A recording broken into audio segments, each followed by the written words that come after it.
Assalamualaikum warahmatullahi wabarakatuh. Waalaikumsalam warahmatullahi wabarakatuh. Apa kabar semuanya? Masih semangat? Tadi ditanya nggak semangat, tapi kalian sama saya semangat? Beda apa? Apa bedanya? Nggak enak lu soalnya sama guru gitu ya.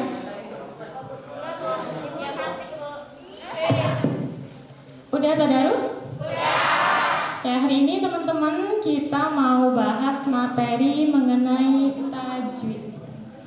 Untuk kelas 10 MIPA sekarang kelas 10 apa aja nih? 3, 4 sama 5. Beberapa mungkin udah kita pelajari ya. Untuk yang diajar sama saya PABP kita ulang lagi. Untuk yang belum, hari ini kita mau belajar tajwid. Oke teman-teman, tajwid adalah ilmu yang harus kita pelajari di samping ilmu-ilmu eksak. Kenapa sih Bu? Karena tajwid itu teman-teman merupakan ilmu yang mempelajari cara membaca Quran dengan baik dan benar. Teman-teman di sini semuanya bisa ngaji? Bisa benar? Ada yang masih ikra? Cum yang masih ikra? Bapak? Ya teman-teman, gak apa-apa gak usah malu ya. Kita belajar bareng-bareng daripada sama sekali gak bisa ngaji, sama sekali gak mau belajar Quran. Ya tadi udah dijelasin, tajwid adalah ilmu yang mempelajari membaca Quran dengan baik dan benar. Hari ini kebetulan temanya hanya tanwin dan nun mati. Kalau secara garis besar teman-teman, tajwid itu dibagi menjadi 4 poin. Yang pertama ada tanwin dan nun mati. Kemudian yang kedua ada hukum mat. Yang ketiga ada hukum mim mati. Dan yang keempat ada hukum alif lam. Tapi kali ini kita hanya bahas tanwin dan nun mati saja. Sebelum ke hukum-hukum yang ada pada nun mati dan tanwin ini, teman-teman tahu nggak nun mati itu apa sih? Kenapa ya disebut dengan nun mati? Ada yang tahu? Karena mati. Ya, matinya karena apa teman-teman? Ada yang tahu?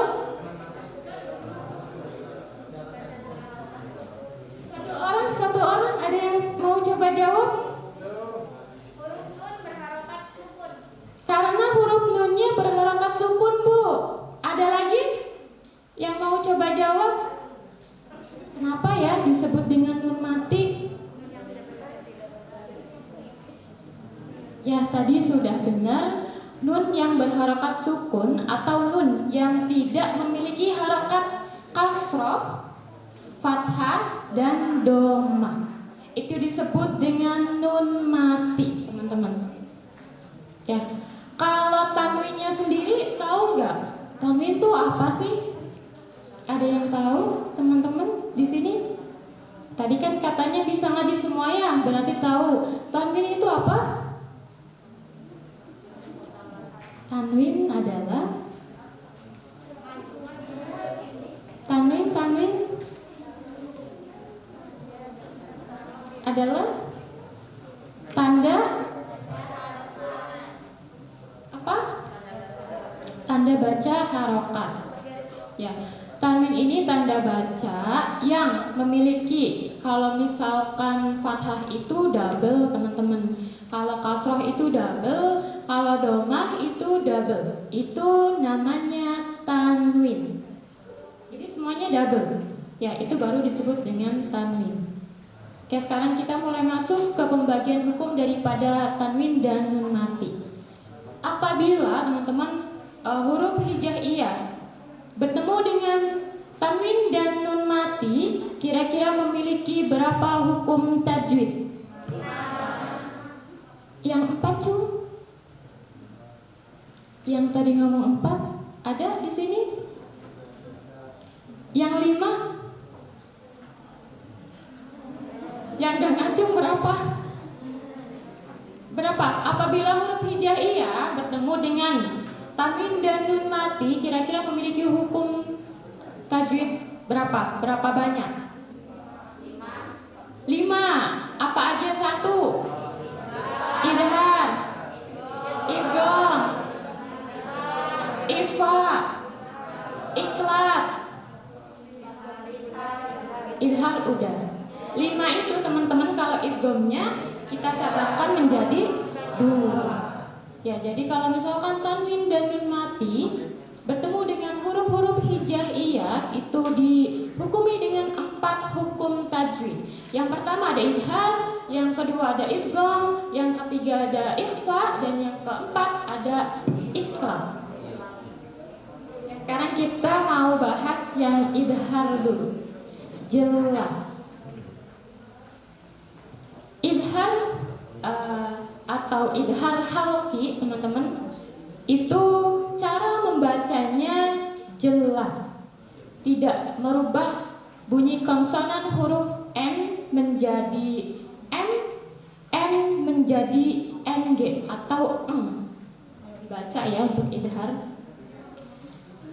Idhar ini hurufnya ada berapa, teman-teman? 6. Apa aja?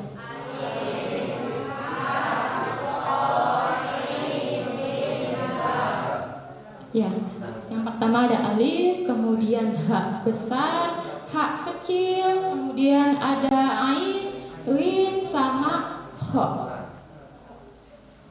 Bu, tadi bilang idhar juga disebut atau bisa dikatakan dengan idhar halqi. Kenapa sih, Bu? Ya teman-teman, idhar halqi, kenapa bisa disebut juga idhar halqi? Karena keenam huruf idhar ini keluarnya dari tenggorokan. Dan tenggorokan dalam bahasa Arabnya itu halqun.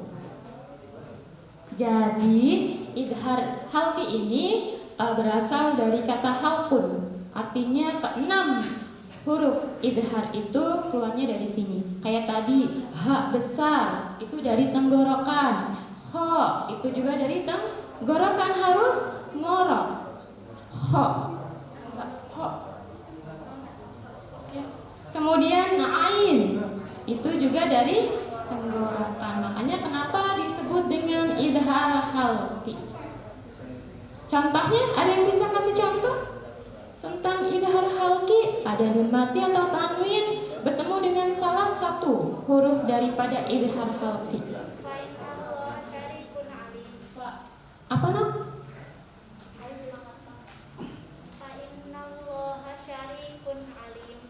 Fa'inallah, di situ ada apa yang dikatakan sebagai idhar? Tanwin bertemu ain. Ya, itu contoh daripada idhar. Kemudian contoh daripada nun mati bertemu dengan hamzah atau alif, itu ada man amana. Man. Teman-teman, mannya ini, man, itu tidak berubah jadi mam belakang hurufnya. Asalnya itu kan man. Ya, tapi kalau misalkan kita dihukumi dengan ikhfa, itu man itu akan berubah jadi man. Itu kalau ikhfa. Kalau iqlab yang tadinya man berubah jadi mam. Konsonan huruf N berubah jadi M. Kalau iqlab.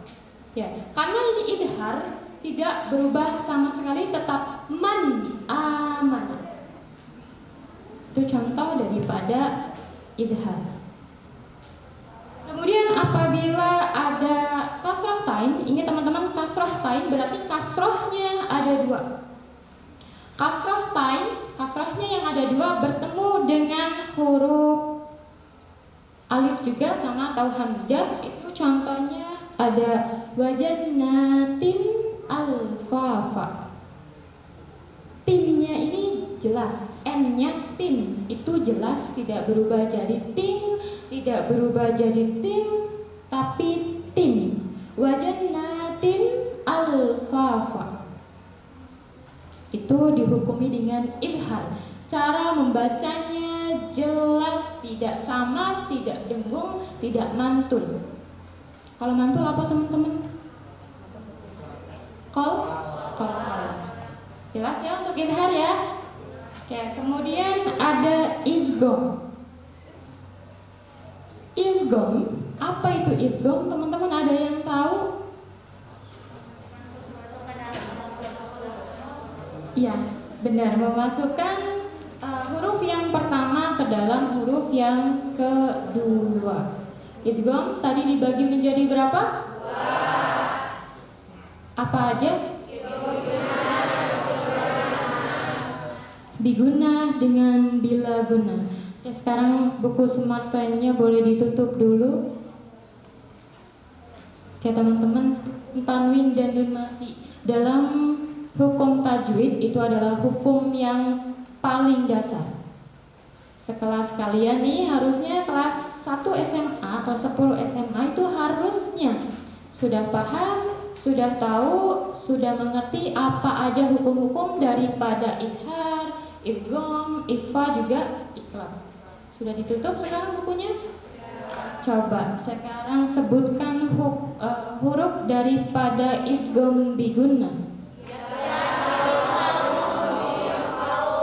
Ya, nun, atau disingkat dengan ya. Kalau idgham bila guna, larab. Di sini ada yang masih ketukar, disuruh nyebutin biguna, tapi nyebutnya la dengan ro. Ada yang masih suka bingung mungkin. Sedangkan kalau diminta untuk menyebutkan hukum idgham bila guna, nyebutnya yanmu, ya, nun, mim, wawu. Masih suka bingung? Iya atau enggak? Enggak. Ya, ini sedikit pengetahuan, barangkali di sini ada yang kalau setiap harinya ikut ngajarin anak-anak madrasah. Di sini ada? Enggak ada, barangkali nanti ada, atau nanti kalian ngajarin ke adik-adik kamu, ke anak-anak kamu nanti. Kalau masih bingung atau nanti lupa, yang harus diingat teman-teman, idgham biguna, katanya sedikit, biguna, tapi justru memiliki banyak apa? Huruf. Biguna 4. Ya, biguna.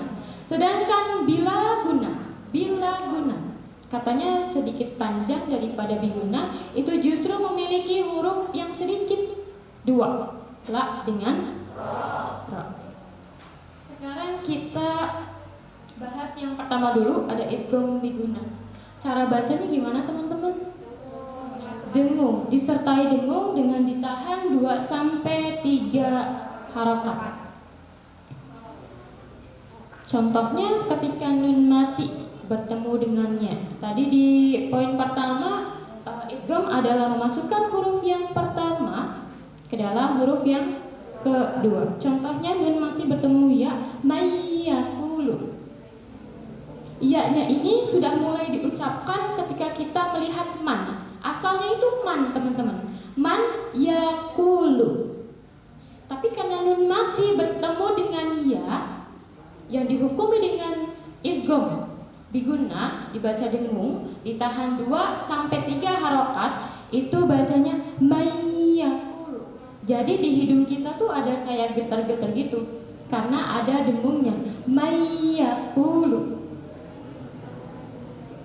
Bareng-bareng, coba 1, 2, 3. Mayyakulu. Rasa di hidungnya ada getar-getar atau sedikit ada dengung? Ya, cara membacanya seperti itu teman-teman. Mayyakulu.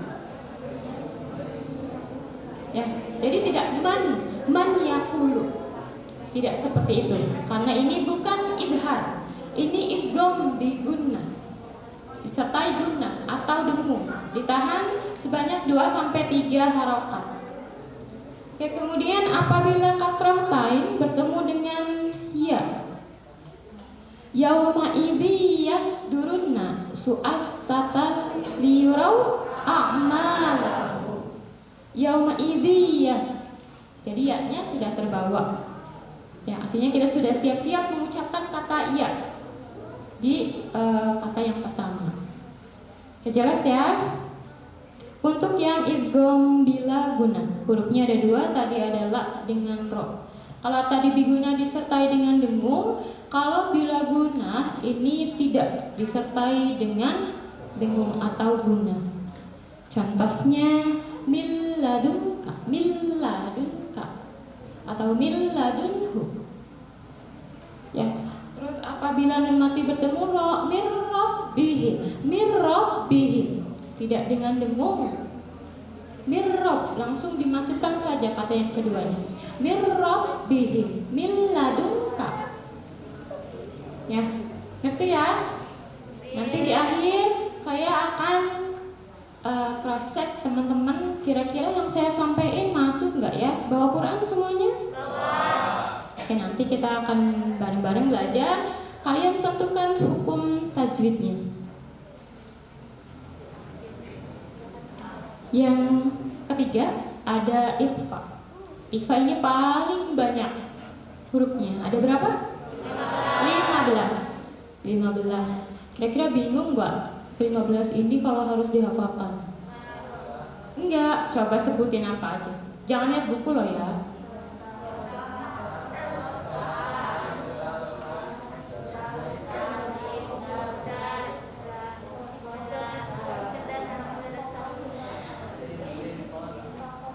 Oke, mungkin beberapa dari kalian ada yang masih bingung, ada yang juga udah hafal betul di luar kepala. Tapi teman-teman, karena kita masih belajar, nggak semuanya paham, nggak semuanya langsung bisa, nggak semuanya sudah ngerti. Kita ulang lagi di buku Sumatran kalian, itu sudah ada kalimat yang menjabarkan mengenai ke-15 huruf ikhfa. Tapi di situ di buku Sumatran kalian itu belum diharokati. Kita coba harokati ya teman-teman. Yang pertama itu sama. Sa-nya pakai fathah, ma-nya pakai fathah. Sama. Sudah? Dum.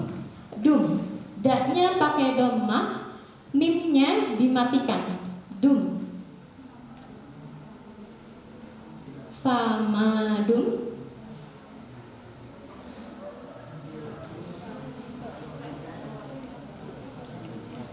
Sudah? Zid.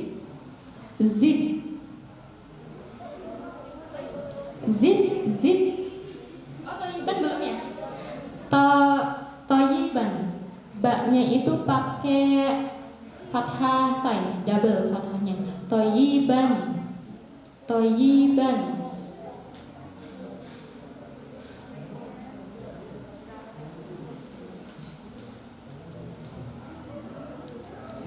Ada yang bingung? To-nya pakai fathah, ya-nya pakai kasroh, ba-nya pakai fathah tain. Fathahnya double.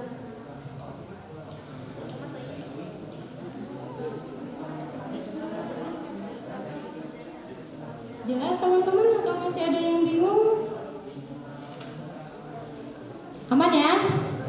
Oke, lanjut. Zid. Z-nya pakai kasroh, da-nya dimatikan. Zid.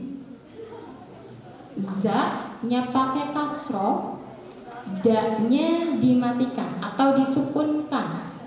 Zid. Sudah? Kemudian fi. Fa-nya kasroh, ya-nya disukunkan. Fi.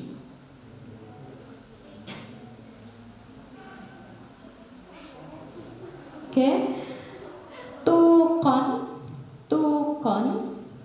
Ta-nya pakai dhammah, ko-nya pakai fathah tain, double fathahnya.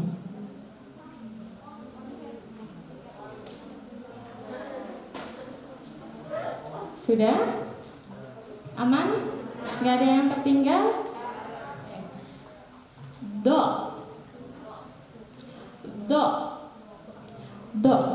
Do-nya pakai fathah, ain-nya disukunkan. Do.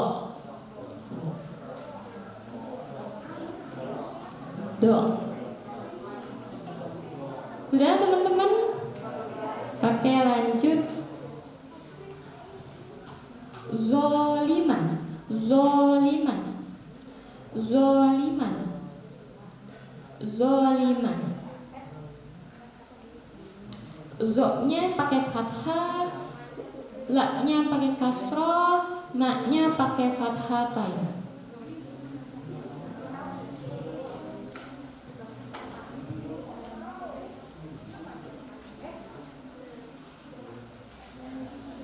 Sudah? Ada sif? So-nya pakai kasroh, fa-nya disukunkan atau dimatikan. Kemudian za biasa pakai fathah. Za. Kemudian ada sana. Sa-nya pakai fathah, na-nya pakai fathah. Sana. Sa-nya pakai fathah, na-nya pakai fathah. Kemudian ka-nya pakai fathah, mim-nya dimatikan atau disukunkan.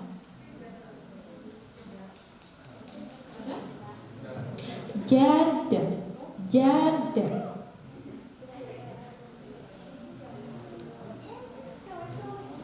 Kemudian ada syahsyun. Sya-nya pakai fathah, so-nya dimatikan, kho-nya dimatikan, so-nya didomah lainkan. Artinya domahnya double, teman-teman. Syahsyun. Sya besarnya itu pakai fathah, kho-nya itu disukunkan, so-nya domah lain. Yang terakhir ada qad, qalqalah. Qa-nya fathah, dal-nya disukunkan atau dimatikan. Oke, selesai ya teman-teman. Sekarang coba kita baca samadun thayyiban. Ulangi lagi. Samadun thayyiban. Zid fi tuqan. Zaliman. Sifda. Sanakam. Jadda. Syahsyun qad. Nah, itu kalimat yang sebenarnya untuk mempermudah kita menghafal ke-15 huruf daripada ikhfa. Yang diambilnya yang mana, Bu? Kok jadi banyak banget? Yang diambil adalah huruf pertamanya saja. Sa, kemudian da, o, za, fi, dan seterusnya. Jadi yang diambil hanya huruf pertamanya saja, teman-teman. Ya, itu kalimat untuk memudahkan kita menghafal ke-15 huruf ikhfa.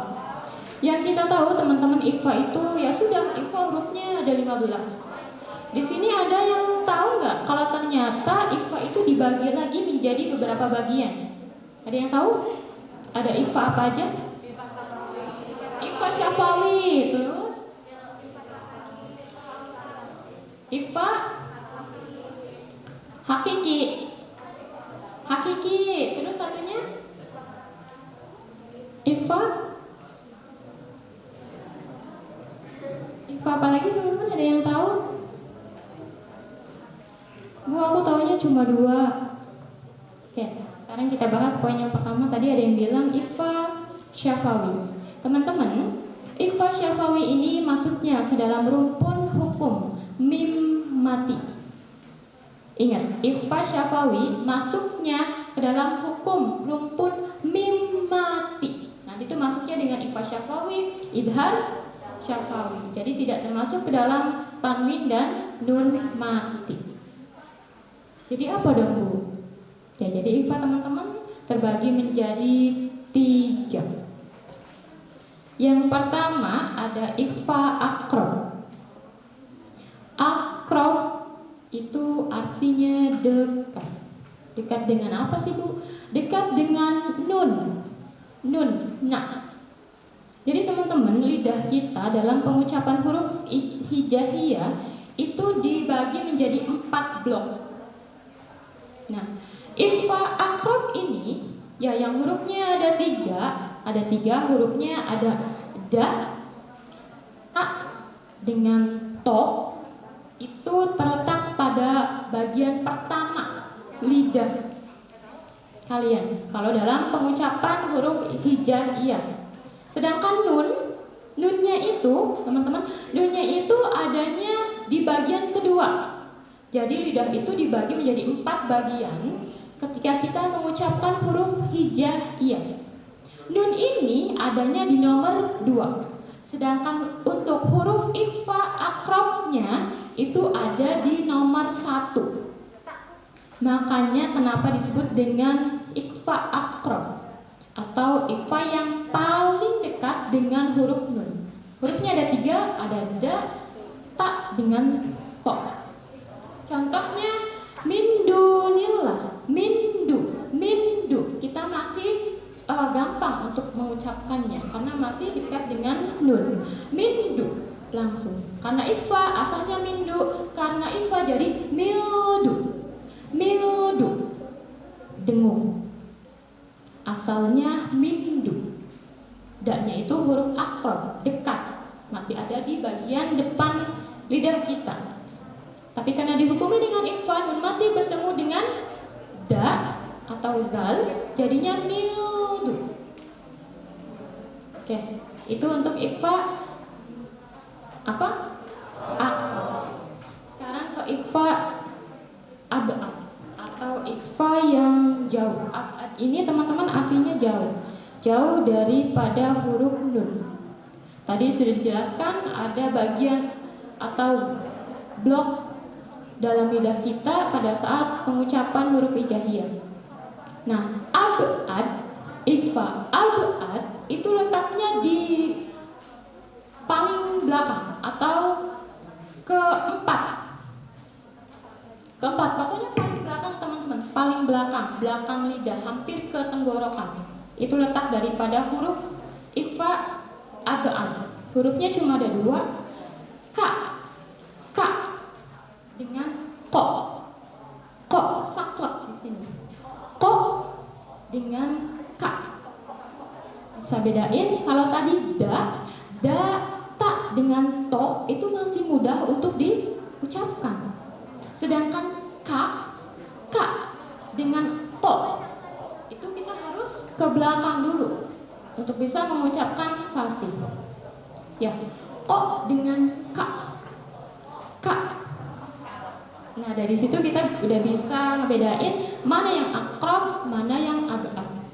Contohnya kalau di abad ada nun mati bertemu dengan ko. Wayan qalib itu asalnya wayan. Tapi karena dihukumi dengan ikhfa, nun mati bertemu ko, jadi wayang qalib. Agak-agak sedikit susah. Wayang qalib. Kalau tadi mindu itu gampang. Mildu itu gampang. Tapi karena ini abad jauh, jadi wayang ko. Ya, kalau tadi yang akrab dekat mildu. Cepat. Oke, untuk yang ketiga ada pertengahan teman-teman. Ini tentu saja letaknya di antara nun dan ikhfa abad. Hurufnya apa aja Bu? Hurufnya selain daripada ikhfa ausat dengan ikhfa abad. Itu hurufnya. Contohnya ada nun mati ketemu so. Fa'al sob. Kita tidak terlalu mudah, tidak terlalu susah juga sampai harus saklek ke belakang, tapi ringan saja di ucapan. Fa'al sob. Kalau tadi mildu. Cepat, mildu. Cepat, karena masih ada di depan letaknya. Kalau tadi yang abad wayang ko. Itu jauh, agak susah, kita harus ngorek dulu ke belakang. Tapi kalau yang pertengahan ini, ya, nun mati ketemu so, fa'al sob. Enak saja untuk dikatakan, tidak terlalu mudah, tidak terlalu membebankan karena harus ngorek ke belakang lidah kita. Itu perbedaan antara ikhfa ausat, kemudian ikhfa abad sama akrab. Oke, jelas ya teman-teman, bisa bedain ya.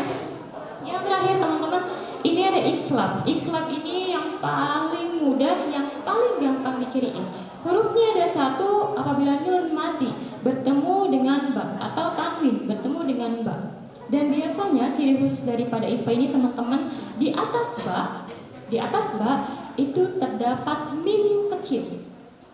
Cara bacanya yang tadinya min ba'di min n belakangnya, karena dihukumi dengan iklab maka yang n ini berubah jadi m.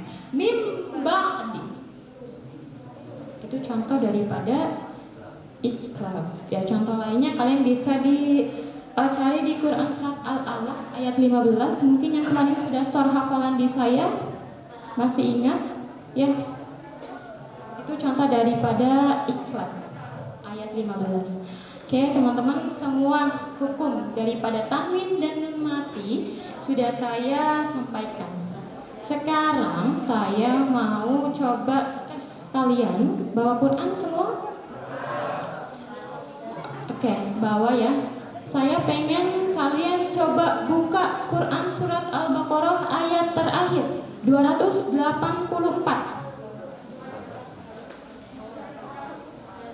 Al-Baqarah ayat terakhir 284. Ya, yang kalau diajar sama saya itu sempat disetorkan atau dihafalkan.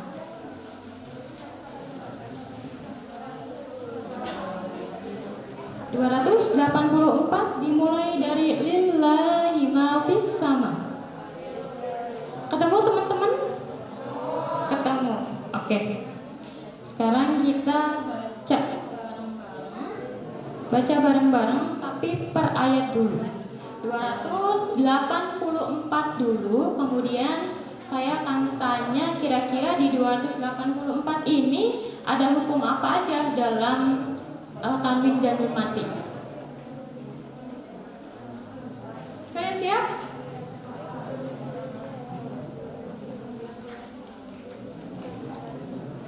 A'udzu, silakan. A'udzu billahi minasy syaithanir rajim.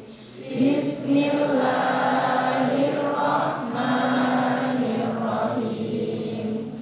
Lillahi ma fis samawati wa ma fil ardh.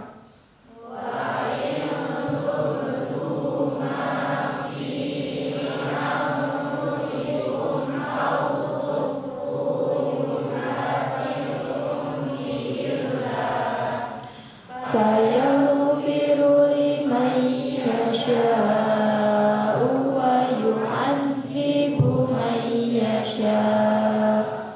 Wallahu ala kulli syai'in qadir. Stop dulu, teman-teman bisa dilihat. Lillahi ma fis samawati wa ma fil ardh sampai kulli syai'in qadir. Bisa dilihat teman-teman, ada nggak di situ yang dihukumi dengan hukum idhar?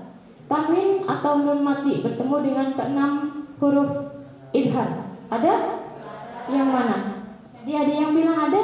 Coba yang mana?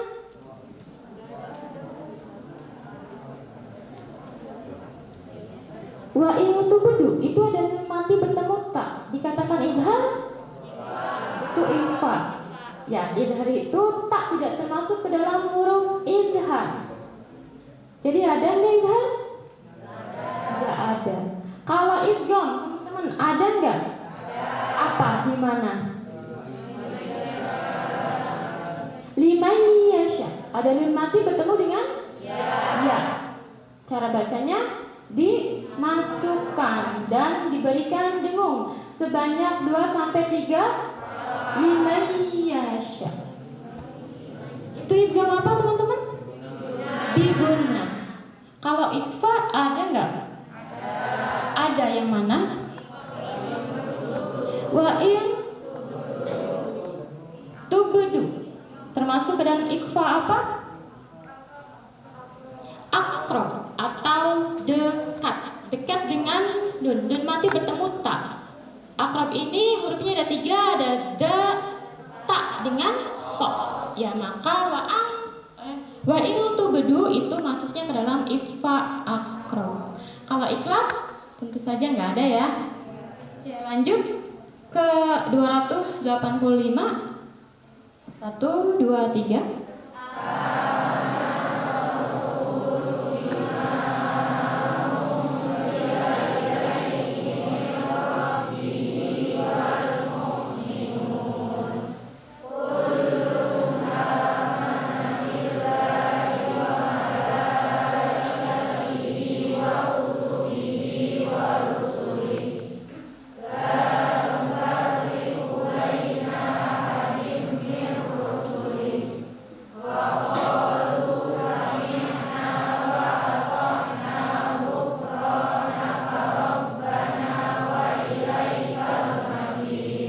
Oke, sekarang di 285 sama ada hukum izhar di situ, teman-teman. Ada yang mana? Kullun. Ada dhammah tain bertemu dengan alif. Jelas. Kullun amana. Jelas di situ. Dhammah tain bertemu dengan ain. Salah satunya ain daripada huruf idhar yang keenam itu. Kemudian ada enggak idgham di situ? Yang mana? Mir rusulin atau mir rabbihi. Nun mati bertemu dengan ro. Masuknya ke dalam idgham apa? Bila gunnah. Hurufnya ada dua, la dengan ro. Kalau ikhfa ada enggak di sini? Ada yang mana? Bima uzila ikhfa. Masuknya ke dalam ikhfa apa? Ikhfa awsat atau pertengahan za. Ya, karena kalau ikhfa akrab kan cuma 3, da, ta dengan to. Kalau ikhfa abadnya ko dengan ka, dan yang lainnya yang tidak termasuk ke dalam akrab dan abad termasuk ke dalam ikhfa awsat. Ikrab nggak ada ya. Sekarang yang terakhir, teman-teman, la yukallifullah.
Sadaqallahul azim.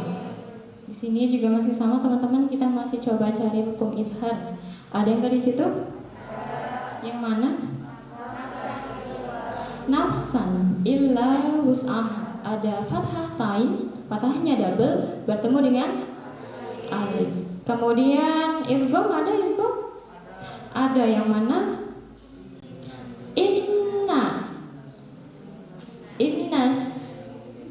Sina au akhtana. Ada mati bertemu dengan nun. Masuknya ke dalam idgham apa? Bigunna. Ikhfa ada ikhfa? Yang mana? Isram. Masuknya ke dalam ikhfa ab'ad atau jauh.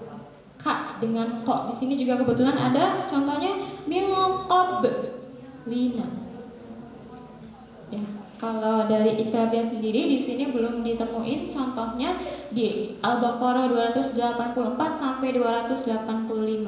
Tadi untuk ikrab itu ada di Quran surat Al-Alaq ayat 15 contohnya, teman-teman. Ya, bisa dilihat nanti di rumah. Nanti sampai di rumah yang di sini tadarus semua? Tadarus sudah sampai juz berapa? 12 ada? Atau 11? Satu hari satu juz? Belum. Juz 5 ada? Yang gak sama sekali gak tadarus? Ada? Iya Bu, aku nggak tadarus karena nggak bisa baca Quran. Oke teman-teman, dimulai dari sekarang jangan malu untuk belajar Quran. Karena ilmu baca Quran ini yang akan kalian bawa sampai kalian meninggal dunia. Oke, mungkin itu saja yang bisa saya sampaikan. Terima kasih, semoga bermanfaat. Jangan lupa dipraktekkan di rumah. Pada saat baca Quran diingat-ingat terus hukum-hukumnya, huruf-hurufnya.